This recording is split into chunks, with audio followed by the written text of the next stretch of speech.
Welcome to 5 Books for Catholics, where an expert selects and discusses 5 outstanding books on some aspect of Catholic life, doctrine, or culture. Because it is the memorial of Christ's Passover, the Eucharist is also a sacrifice. The sacrificial character of the Eucharist is manifested in the very words of institution. This is my body, which is given for you, and this cup which is poured out for you is the new covenant in my blood. In the Eucharist, Christ gives us the very body which he gave up for us on the cross, the very blood which he poured out for many for the forgiveness of sins. The sacrifice of Christ and the sacrifice of the Eucharist are one single sacrifice. As the Council of Trent taught, the victim is one and the same now offers through the ministry of peace, who then offered himself on the cross. Only the manner of offering is different. In this divine sacrifice, which is celebrated in the Mass, the same Christ who offered himself once in a bloody manner on the altar of the cross is contained and is offered in an unbloody manner. I've just been reading from the Catechism of the Catholic Church, numbers 1365 to 67. In this interview, Father Reginald Lynch from the Order of Preachers discusses the sacrifice of the Mass and some of the best literature on it. Father Reginald Lynch is a Dominican priest of the province of St. Joseph and assistant professor of dogmatic theology and historical theology at the Dominican House of Studies in Washington, D.C. His research focuses on medieval and early modern theology.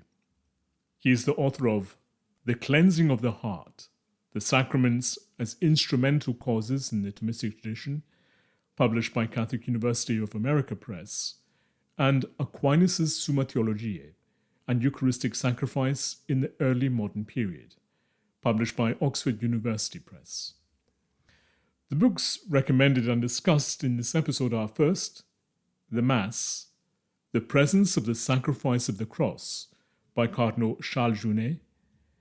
Second, Cajetan Responds, A Reader in Reformation Controversy by Father Jared Wicks from the Society of Jesus. Third, Aquinas on Transubstantiation, The Real Presence of Christ in the Eucharist by Reinhard Hutter. Fourth, Francisco de Vitoria, Political Writings, translated and edited by Anthony Padgett. And finally, Meeting Christ in the Sacraments by Father Coleman O'Neill.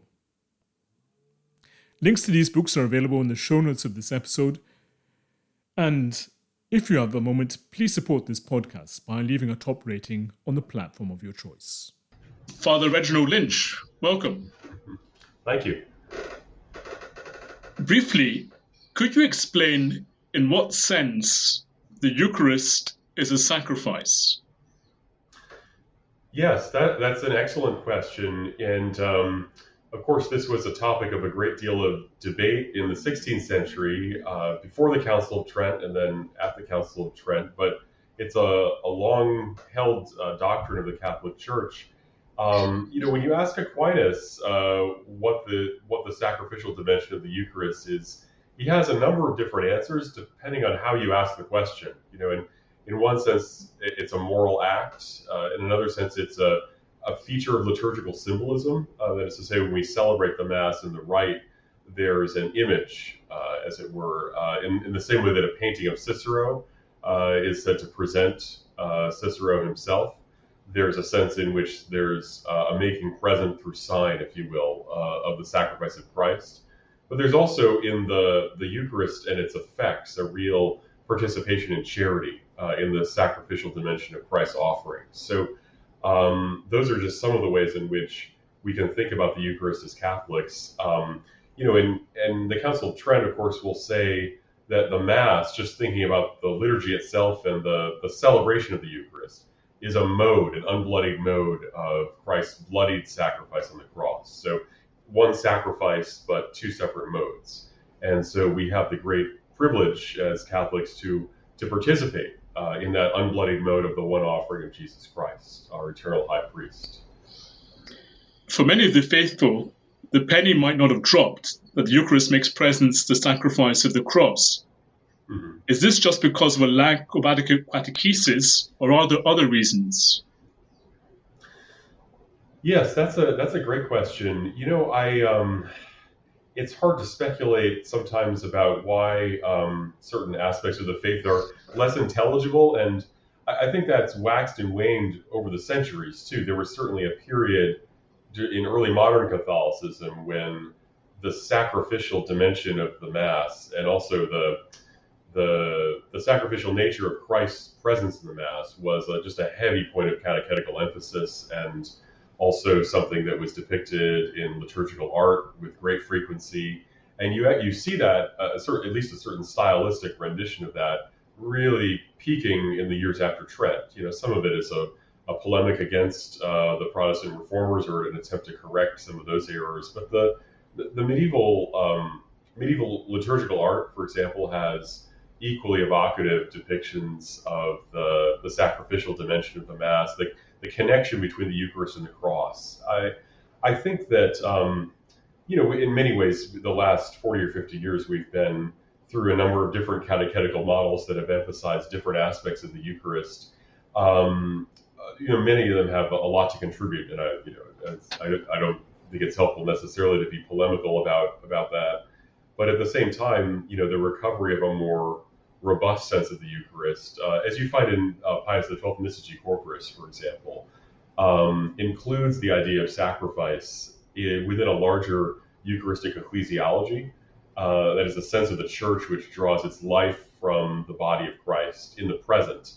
And sacrificial language isn't just a sort of moralistic reminder of what Christ did in the past, but sacrifice as a moral virtue, as Aquinas will describe it, becomes a way of participating in the religion, in the Christian religion, which is becomes a mode of participation in the cross of Christ. So I think it's incredibly important, and they're more sort of inclusive or more sort of broad Eucharistic theologies that are admittedly more complex, but in the end more rich, as you find in Vatican II itself, but also in the early 20th century magisterium, as I mentioned, are reminiscent of medieval models, quite frankly, right? Where you have Peter Lombard himself talking about an analogical, if you will, division within the res of the reality of the Eucharist between the real presence where Christ is contained, and it's Christ crucified that's contained for Lombard.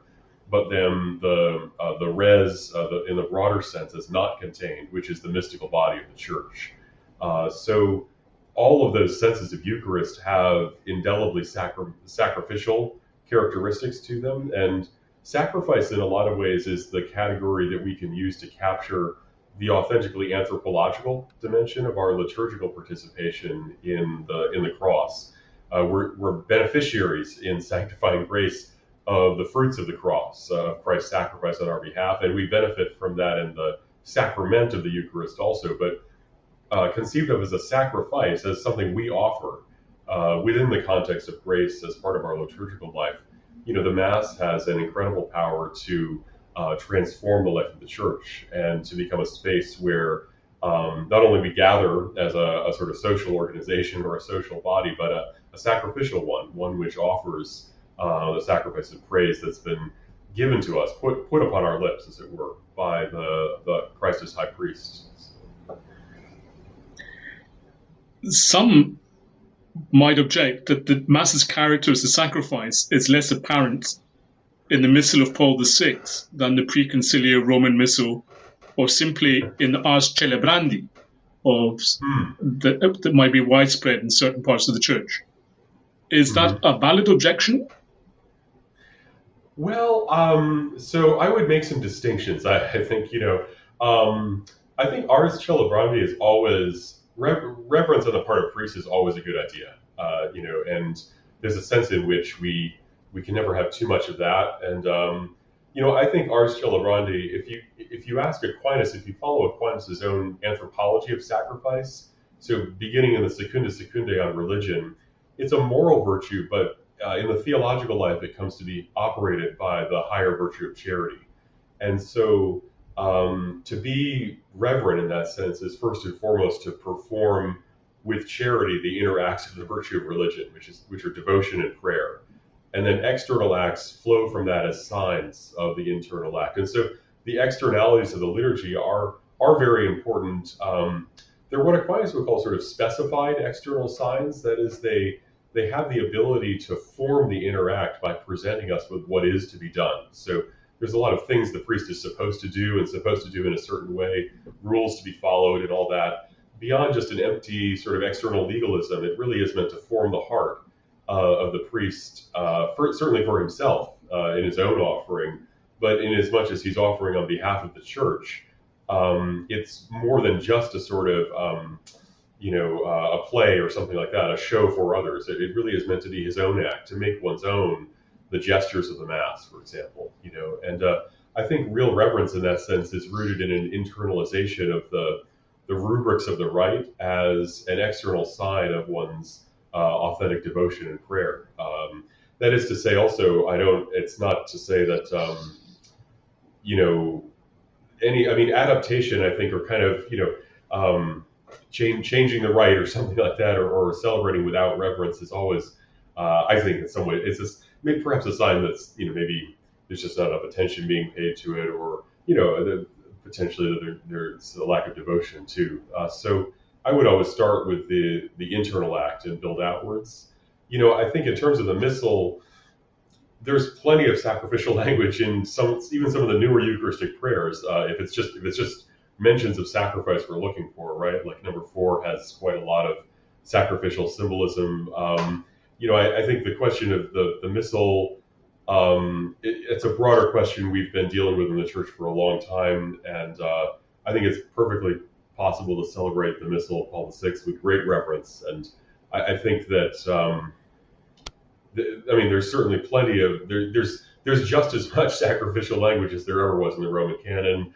Most of the collects are the same or very similar. There's a significant amount of textual overlap there. So I think it's harder to argue that change of Missal alone is materially responsible, right? It might have been the occasion, let's say, during a certain time period after the council, but I think the connection there is more accidental or anecdotal rather than causal. Some might find it repugnant to imagine that God desires sacrifices. What would you say to those who have such misgivings? Yes, that's a great question. A lot of the early modern motifs of sacrifice that many liturgical theologians, Catholic liturgical theologians, reacted to or objected against in the 20th century. So not just after the council, but beginning in the liturgical movement in the 1940s or before. There's those types of sacrificial models tend to really emphasize destruction or killing, or have a kind of a motif of violence about them, even if it's only metaphorical. So you'll hear from certain early modern Catholic authors a sort of even a kind of priestly piety sometimes, which echoed even some of the French school of sort of priestly spirituality, which has a lot of good elements too, but it, sometimes you'll see that associated with a sort of a mystical slaying or something like that the words the priest is speaking is a kind of reenactment of the violence of the cross somehow. I think that I would say a more careful reading of Aquinas, even using some of the earlier Thomistic commentators, can be helpful in that regard, and to avoid a kind of physicalist approach to sacrifice, which uses violence as the archetype. So there are some early modern theologians, Catholic theologians, who tend to emphasize, like for instance, the sacrifice of Isaac, or the violent sacrifice of the Old Covenant as the archetype of all sacrifice. But that actually began with the Protestant reformers, actually. So Zwingli and Calvin argue the Mass can't be a sacrifice precisely because all sacrifices involve violent death. There's no violent death in the Mass, only a symbol thereof. So therefore, it's not a real sacrifice. Sometimes the polemical response, though, starts to grant too many first premises of one's interlocutors, though, right? Where you start to sort of say, well, yes, I'll show you how there's a violent death in the Mass, right? And then but some of it's a textual interpretation in Aquinas too. What, for example, does Aquinas mean by consumption and the language of the breaking and blessing of bread around the virtue of religion? He makes a parallel between the sacrifices of the Old Law and the Eucharist, which is a biblical one itself and not hard to justify. But in terms of what sacrifice is as a moral act, for Aquinas, it really just involves a change and a consumption of the offering that's similar to the Holocaust offering. So there are ways in which we can talk about sacrifice, even just using St. Augustine, Book 10 of the City of God, which is a major source for medieval theology, which sees the internal offering of charity in the context of the Eucharist as the consumptive offering, as a Holocaust offering, rather than focusing on the exterior violence, if you will, of the Old Testament offerings as an archetype for all sacrifice. And that's not to say there's something wrong with the Old Testament offerings at all, but they are imperfect in comparison to the New.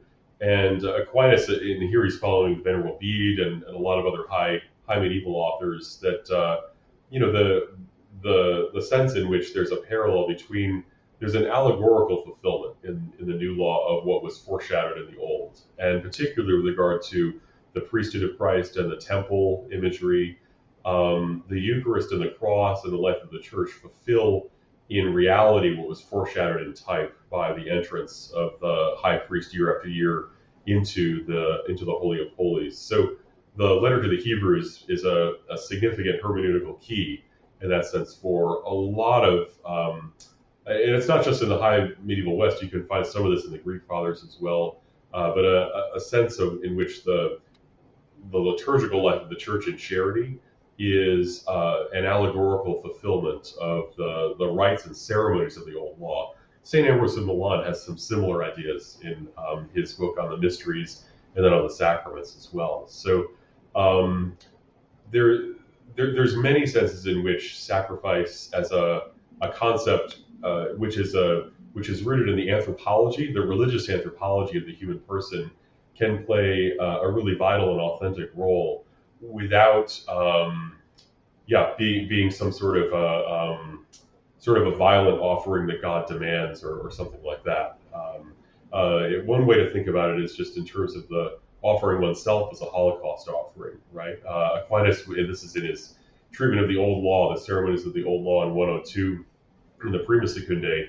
He compares the Holocaust offering to the offering of religious vows, right? The whole burnt offering of oneself and one's life to Christ. And so there's all sorts of ways in which the Christian life itself can be viewed as a similar kind of offering, right? And there's a long tradition of that in the church. So that would at least be a preliminary response. But yeah. What then is the proper framework for understanding the Eucharist character as a sacrifice? The covenants of the Old Testament or the general characteristics of the sacrifices of all religions? That's a great question. This was actually a major topic of debate in the 16th century among Catholic theologians in and around Trent. So you will find, even into the 20th century, presentations of the sacrifice of the Mass that begin in natural law or human nature and build a Eucharistic theology out of that. Others will begin in the Old Testament and build forward into the New. And there's examples, certainly in the patristic period. I mentioned Ambrose of Milan. There's many other examples that really see the typology of the Bible itself as the ground for understanding Christian liturgy in the context of the Church's life. With the early modern period, though, you get a lot more emphasis on natural law and also a lot of new, there's some developments in natural law theory, too, in the Salamanca school. There's a lot of new scholarship coming out about this, at least in the last generation or so. There's just been a lot of attention paid to the development of natural law and early modernity. But alongside that, and this is one of the themes I talk about in the third chapter of my book, is that the Dominican Salamanca school, for example, really latches onto this. And part of the issue is because of the Salamanca process that's going on at the University of Salamanca for much of the mid 16th century, which is processing, let's say, some things that had already happened in the Spanish Americas earlier in the 16th century that have to do with the natural rights, the whole concept of international law or natural rights, and how it could be applied to the Native Americans who were conquered, by the Aztecs and that sort of thing. And you start to see arguments emerging, not only that you have a natural virtue of religion, which Aquinas says, Augustine says it, Cicero says it too. So that's not a new idea as such, but that in a Christian context, there's a certain understanding of natural law, which forms the floor, the foundation for building an understanding of the Christian human person and the gospel. And so you see more interest in and attention to that type of a sense of, the encountered religions, let's say, in a missionary context as being potentially, something that could be, we could be in dialogue with it, let's say. And the way you would do it, I think, from a Thomistic perspective would be, and this is just Francisco de Vitoria, I should say, a Dominican theologian of the period, and also Bartolomé de las Casas. And Domingo Baños also has some ideas like this as a Salamanca school theologian. But you can use the virtues and the vices of the virtue of religion. So idolatry, for example, superstition, as ways in which the natural teleology of religion, which includes a sort of directedness towards sacrifice as an external act, starts to get twisted and deformed. And it's a way to name what's right and wrong about what you encounter, while still saying that the inclination is part of natural law, even if the way it's being done is highly problematic, and also not part of the covenant either, right? So at least from Aquinas' perspective, they're not necessarily contradictory approaches, but they are a little bit different. If you start within the Old Covenant of Christianity and Judaism, within the Old Covenant that we know, that's a species of positive law for Aquinas. And so what it's doing is, in terms of its ceremonial precepts, is really providing the externalities of the religious act. So devotion and prayer are the first steps. But Aquinas will say, actually, and here he's following Cicero and some classical philosophers, some Stoic philosophers in that tradition, that you actually need positive law, or at least custom, a kind of law by analogy, some kind of agreed upon rule or practice to actually specify what the external acts of religion should be. So that's why you see in Roman culture, before Christianity, and then it came into conflict with Christianity, right, as we know, but there was a socially established religion that was sponsored by the state, right? I mean, there's even a category of Roman law, the Jus Pontificis, which is a law of the high priest. So it's all of this, at least from a Ciceronian perspective, is very codified and laid out. But in cultures that are not as well developed, or just have developed in different ways, you may see something more like custom, which is law by analogy. It's the way we've always done things. And it captures the social dimension of religion. That is to say, for Aquinas, religion is a potential part of justice. So it's a inherently social type of thing. Although religion itself is directed to God. It's really not so much about juridical obligations to your neighbor or something like that as such.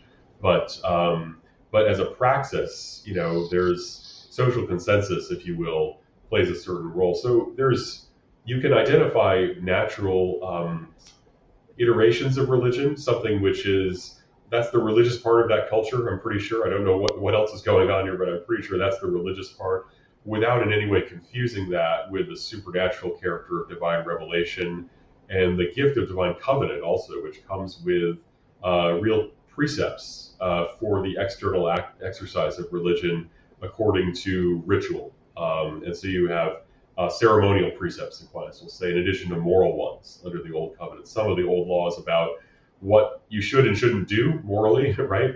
But then some of it is about what you should do liturgically, what you should do ritually.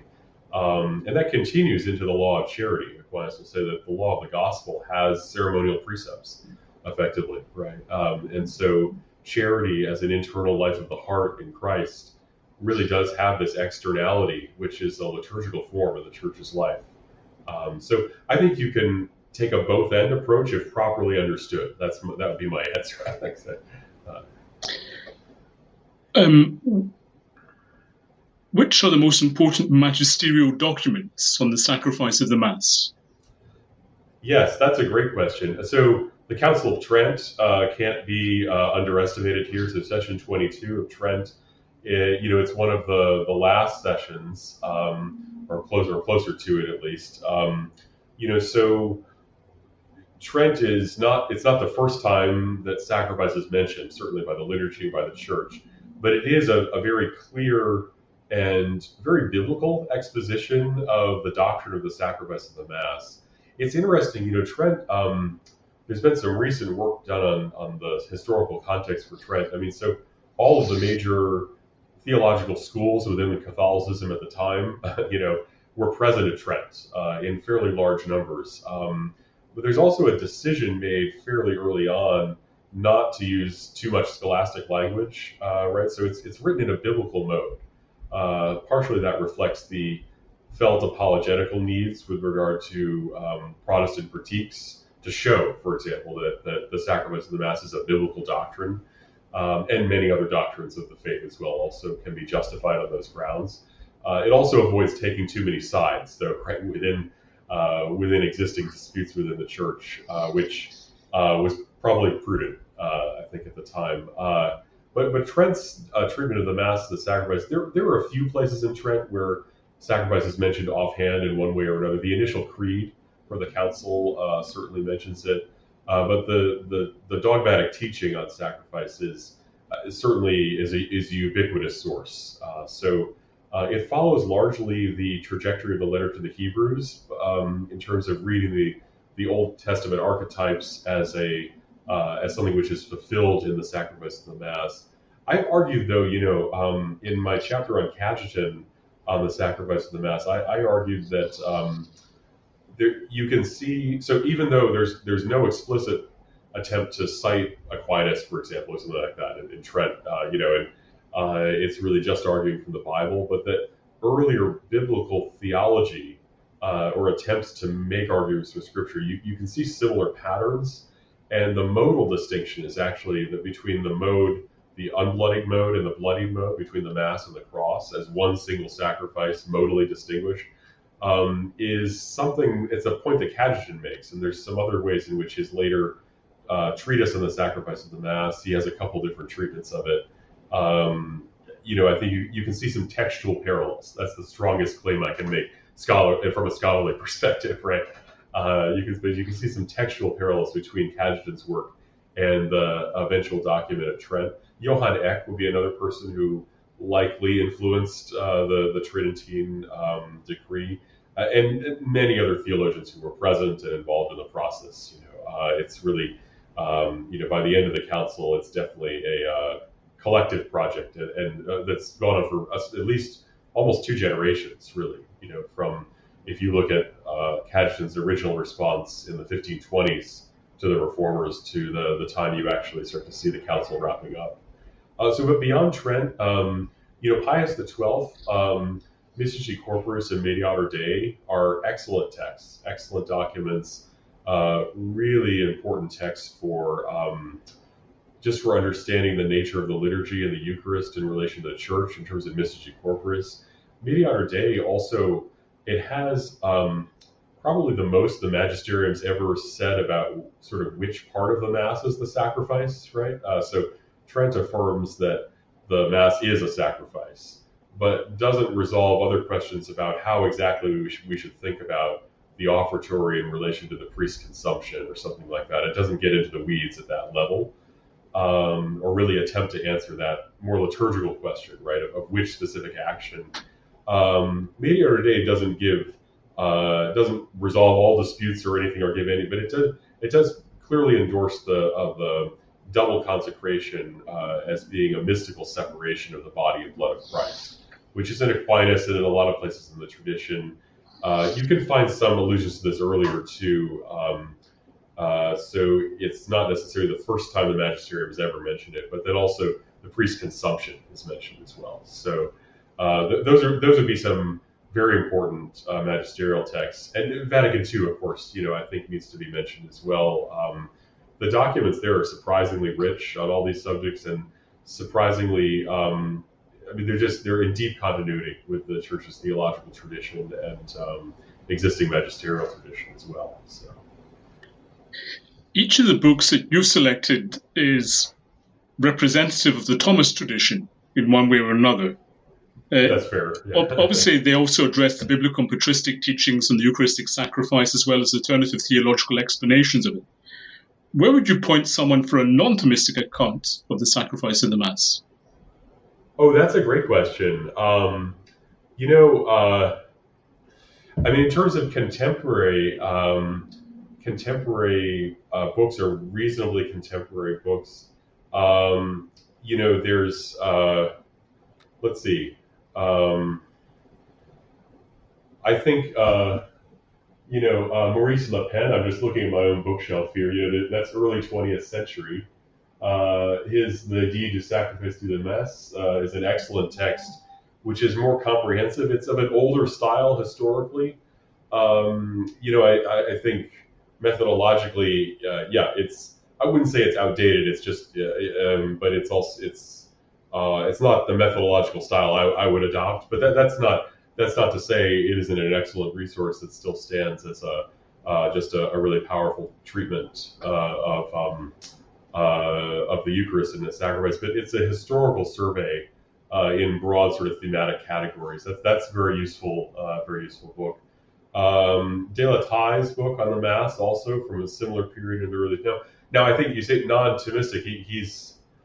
He's a Jesuit scholar who I think he would consider himself broadly Thomistic. I don't know. I wouldn't presume to speak for him, but so that's but that would be someone else to read, certainly. In terms of patristic treatments or that sort of thing, in terms of secondary literature, I'm not sure exactly. But I would just read Augustine's City of God, honestly. For a treatment of the Eucharist as a sacrifice from a classical patristic author, Book 10. Read the whole thing, but if you have the time. But Book 10 of the City of God really provides an incredible resource there for thinking about the Eucharist and the Church in sacrificial terms.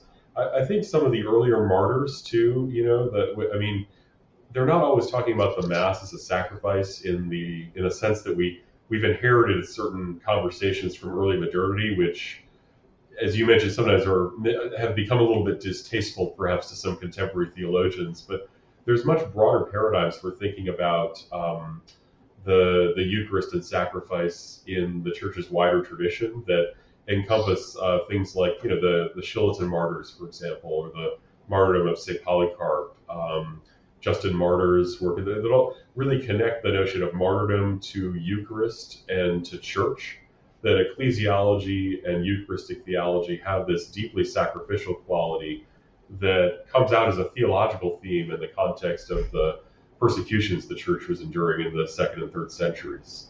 So I think those types of sources really give an excellent picture of the sacrifice as a theological theme, which is perhaps a bit broader than some of the early modern debates about, which gesture of the priest is most sacrificial or something like that, And which of are any books that give good overview of the biblical testimony to how the Eucharist is a sacrifice and the consummation of those of the Old Testament? Yes, yeah. So let's see. O'Connor's The Hidden Manna is a book that I assign in class, actually, when I teach the Eucharist.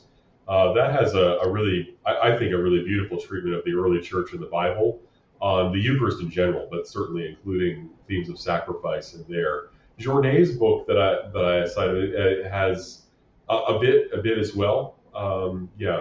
But those would be resources I would turn to immediately for that. Thank you for listening.